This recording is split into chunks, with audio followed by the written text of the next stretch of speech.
First and foremost, I want to personally thank the Human Rights Campaign for the incredible work that they've done and the work they continue to do.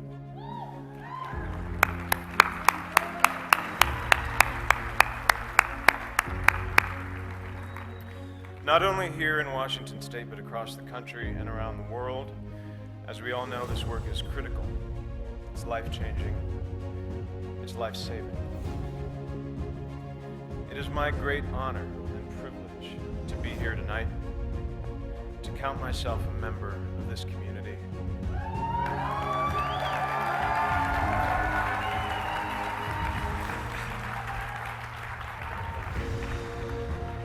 It is also something of a surprise. I've had a complicated relationship with that word, community. I've been slow to embrace it. I've been hesitant. I've been doubtful. For many years, I could not or would not accept that there was anything in that word for someone like me, like connection, support, strength.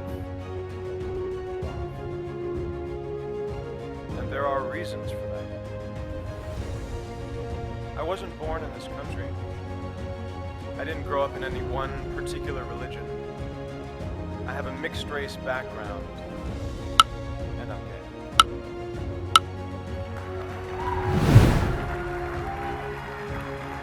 Really, it's just your typical all-American boy next door.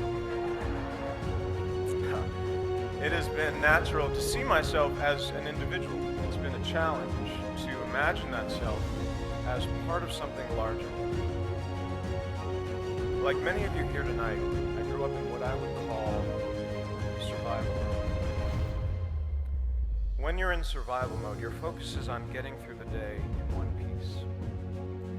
And when you're in that mode at 5, at 10, at 15, there isn't a lot of space for words like community, for words like us and we. There's only space for I and me. In fact, words like us and we not only sounded foreign to me at 5 and 10 and 15, they sounded like a lie. Because if us and we really existed, if there was really someone out there watching and listening and caring, then I would have been rescued by now.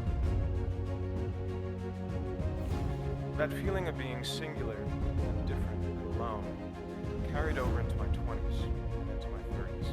When I was 33, I started working on a TV show that was successful not only here in the States, but also abroad, which meant over the next 4 years, I was traveling to Asia, to the Middle East, to Europe, and everywhere in between. And in that time, I gave thousands of interviews. I had multiple opportunities to speak my truth, which is that I was gay. But I chose not to. I was out privately, with family and friends, to the people I learned to trust over time by profession. Publicly, I was not. Asked to choose between being out of integrity and out of the closet. I chose the former. I chose to lie. I chose to deceive. Because when I thought about the possibility of coming out, about how that might impact me and the career I'd worked so hard for, I was filled with fear. Fear and anger. And a stubborn resistance that built up over many years. When I thought about that kid somewhere out there who might be inspired, moved by me taking a stand and speaking my truth, my mental response was consistently, no thank you. I thought, I've spent over a decade building this career, alone, by myself. And from a certain point of view, that's all I have. But now I'm supposed to put that at risk, to be a role model to someone I've never met, who I'm not even sure exists. That didn't make any sense to me. That did not resonate at the time. Also, like many of you here tonight, growing up I was a target. Speaking the right way, standing the right way, holding your wrist the right way. Every day was a test, and there were 1,000 ways to fail. 1,000 ways to betray yourself, to not live up to someone else's standard of what was acceptable, of what was normal. And when you failed the test, which was guaranteed, there was a price to pay. Emotional, psychological, physical. And like many of you, I paid that price. More than once. A variety of ways. The first time I tried to kill myself, I was 15. I waited until my family went away from me. And I was alone in the house. I swallowed a bottle of pills. I don't remember what happened over the next couple of days, but I'm pretty sure come Monday morning, I was on the bus back to school, pretending everything was fine. And when someone asked me if that was a cry for help, I say no. Because I told no one. You only cry for help when there's help to cry. And I don't believe it. I want it out. I want it gone.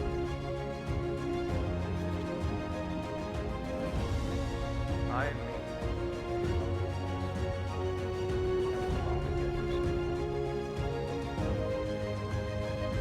By 2011, I'd made the decision to walk away from acting and many of the things I'd previously believed so important to me. And after I'd given up the scripts and the sets which I dreamed of as a child, and the resulting attention and scrutiny which I had not dreamed of as a child, the only thing I was left with was what I had when I started. I and me. And it was not enough. In 2012, I joined a men's group called the Mankind Project, which is a men's group for all men, and was introduced to the still foreign and still potentially threatening concepts of us and we, to the idea of brotherhood, sisterhood, and community. And it was via that community that I became a member and proud supporter of the Human Rights Campaign. And it was via this community that I learned more about the persecution of my LGBT brothers and sisters in Russia. Several weeks ago, when I was drafting my letter to the St. Petersburg International Film Festival, declining their invitation to attend, a small, nagging voice in my head insisted that no one would notice, that no one was watching or listening or caring. But this time, finally, I knew that voice was wrong. I thought if even one person notices, this letter in which I speak my truth and integrate my small story into a much larger and more important one is worth sending. I thought, let me be to someone else what no one was to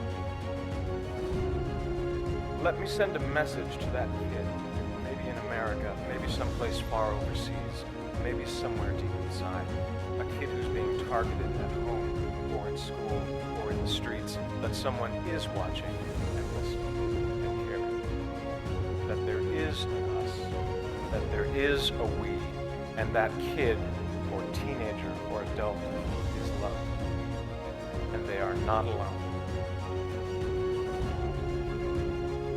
I am deeply grateful to the Human Rights Campaign for giving me and others like me the opportunity and the platform and the imperative to tell my story, to continue sending that message, because it needs to be sent over and over again until it's been heard and received and embraced, not just here in Washington State, not just across the country, but around the world, and then back again, just in case we miss someone. Thank you.